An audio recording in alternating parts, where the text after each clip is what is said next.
Patuloy na naninindigan si suspended Cebu Governor Gwen Garcia na hindi aalis sa pwesto. Bagamat hindi naglabas ng Court of Appeals ng temporary restraining order para pigilin ang suspension sa kanya, nagtakda naman po ng oral arguments ang korte kaugnay rito sa susunod na linggo.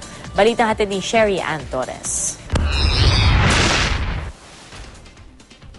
Lumipas na ang Pasko at Bagong Taon pero hindi pa rin umaalis ng Kapitolyo si Cebu Governor Gwendolyn Garcia.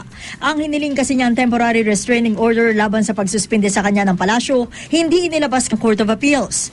Sa halip, nagtakda ng oral argument sa Enero 10 ang Appellate Court. Kaya si Garcia hindi raw aalis hanggat wala ang TRO. Bago nito, sinabi sa isang press conference ng tagapagsalita at anak ni Garcia na tiwala silang kakatigan ng korte ang kanilang petisyon. Well, if the TRO would be denied, Governor Gwen has expressed since day one that she will exhaust all the legal remedies that are available to her. If it is denied, that is not the end of the road for us. And certainly, it does not spell the end of Governor Garcia's term. Let us not forget that the penalty imposed by the Office of the President is not removal from office. It's merely suspension of her functions in the Office of the Governor.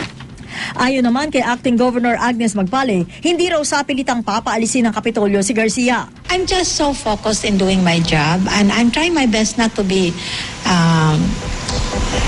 waylaid because of her presence there. Mahaba ang pasyensya ko kasi total nagagawa ko naman yung dapat gawin. Sa ngayon, pinag-aaralan nila kung paano ginastos ang pondo ng lalawigan. Sinulatan na raw ni Magpale ang Department of Finance para palitan ang nagsilbing Provincial Treasurer ng Cebu sa ilalim ni Garcia na si Roy Salubre.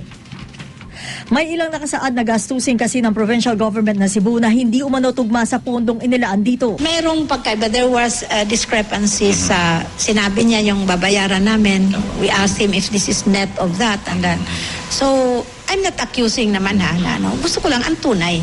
And I think this cash examination will give me the real picture.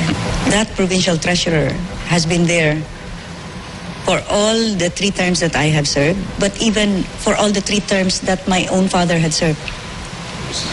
He has been around and there has never been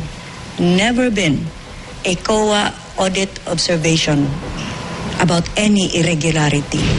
Sinubukan namin kunan ng pahayag si Salubre pero bigo kami. 6 na buwang suspensyon ang ipinataw ng palasyo laban kay Garcia dahil sa grave abuse of authority. Matapos umanong harangin ni Garcia ang pondo ni dati at yumaong Vice Governor Gregorio Sanchez.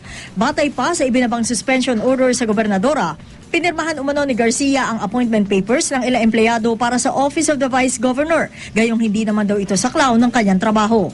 Patuloy na maiginigiit ni Garcia na napupolitika siya, bagay na itinanggi na ng palasyo. Sherry Ann Torres, GMA News.